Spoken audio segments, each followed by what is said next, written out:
இம்மன்னன் ஆண்ட திருக்கோவிலூர் தென்பண்ணை ஆற்றின் கரையில்தான் உலகளந்த பெருமாள் கோவில் உள்ளது. இம்மன்னனை பற்றி நாம் இப்போது நாடக வடிவில் பார்க்கலாமா? அனைவருக்கும் வணக்கம். அமருங்கள். அமைச்சரே வணக்கம். மன்னா, நம் ஆட்சிக்குட்பட்ட பகுதியில் மக்கள் அனைவரும் நலமாக உள்ளனரா? குறைகள் ஏதேனும் உள்ளனவா?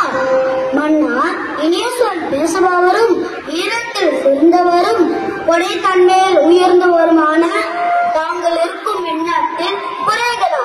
இல்லை மன்னா, அனைவரும் நலமே. அப்படியா?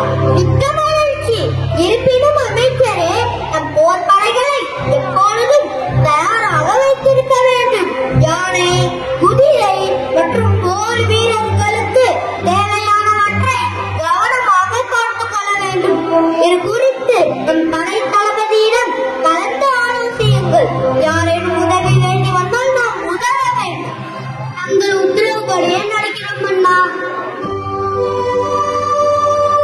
காவலரே, நான் மன்னரை காண வேண்டும். சற்று பொறுமை. வணக்கம் அண்ணா. தூதுவன் ஒருவன் தங்களை காண வேண்டும் என்று வந்துள்ளார். அப்படியா? அவரை என அழைத்து வா.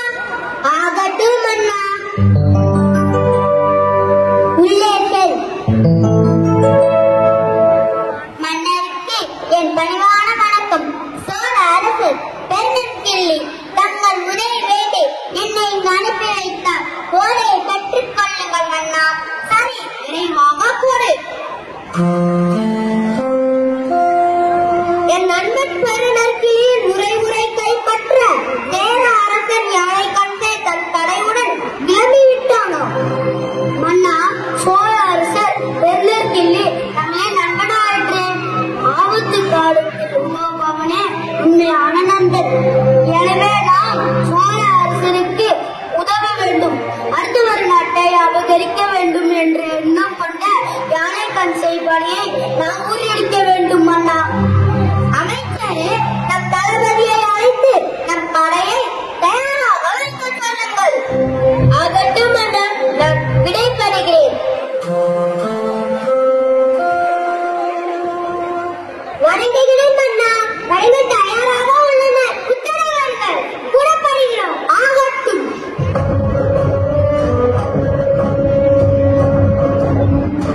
உதவி செய்யும் பொருட்டு படையப்பன் காரி தன் படையுடன் யானைக்காட்சி படையை எதிர்க்கிறார்.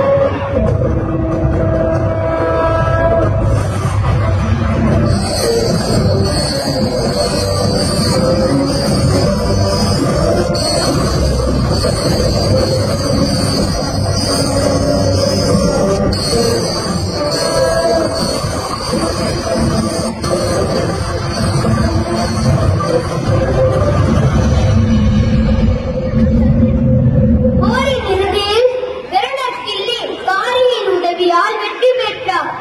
அலையமார்காரியே, உன்னுடைய படைபலம் பெருநெற்கிள்ளியை பக்கம் இருந்ததால்தான் நான் தோல்வியடைந்தேன். காரணம் வீரம். வெற்றி வெற்றி. நட்பின் உருவே உன் வெடி தோலின் வலிமையாலும் உன் பெரும்படையின் பலத்தாலும் என்னாலே எனக்கு கிடைத்துவிட்டது. உன்னால் தான் நான் வெற்றி பெற்றேன். ஆனால் உனக்கு பொன்னும் மணியும் யானையிலும் குதிரைகளும் பரிசாக அளிக்கிறேன். பெற்றுக் கொள்ளுங்கள் மன்னா. நாம் வாழும் நாட்டை நாம் பாதுகாக்க வேண்டும். இது நம் கடமையாயிற்று.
கடலாலும் பகை வேந்தர்களாலும் கொல்லப்படாது. மூவேந்தர்கள் தரும் பரிசு பொருட்கள் எல்லாம் புலவர்க்கும் மாணர்க்கும் அண்ணனருக்கும் மட்டுமே உரியது. மன்னா, உன் மனைவியும் உன் மீது பட்ட விழுப்புண் மட்டுமே உனக்கு சொந்தமானது. வாழ்க வாழ்க, அழக உன் கொடைத்தன்மை. அமைச்சரே, நம் நாட்டில் கல்விக்கூடம் ஒன்றை நிறுவ வேண்டும். மனிதன் அனைத்து நல்ல குணங்களும் வாழ்த்தப்பட்ட மனிதனாக வாழ கல்வி அறிக அவசியம். நலப்பழக்கங்களே ஒருவரை சிறந்தவராக்கும். அனைத்து கலைகளையும் கற்றுத்தர வேண்டும். அதற்கான ஏற்பாடுகளை செய்யுங்கள். உத்தரவு மன்னா. தாங்கள் எல்லாம் தங்களை போலவே உயர்வாக உள்ளது. தாங்களை கற்பனையே தருகிறேன். விடைத்தாருங்கள் மன்னா. உத்தரவு சென்று வாருங்கள்.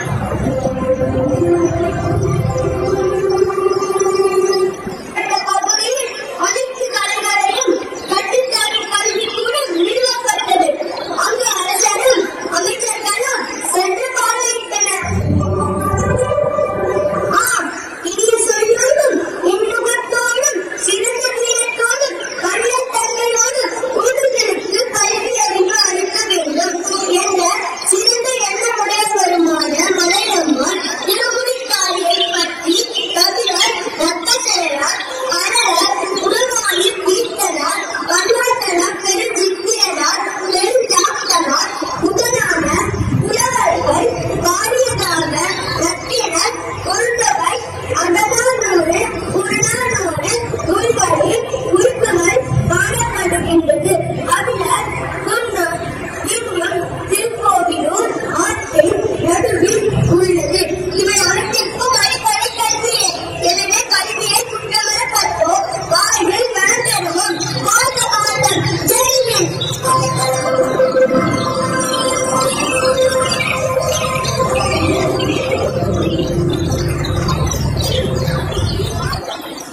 தாய்மாரும் நாட்டின் மக்களும் இரு பெண்களாக கொண்ட மலையம்மாள் அரண்மனைக்காரிக்கும் வீரத்தின் பெண்களும் பெண்களான ராணி ஜெயலலிதாவினார் மன்னர் குலத்தில் மாணிக்கமானார். அவர்கள் மூலம் கூறும் வகையில் இதோ ஒரு நடனத்தை காண்போமா?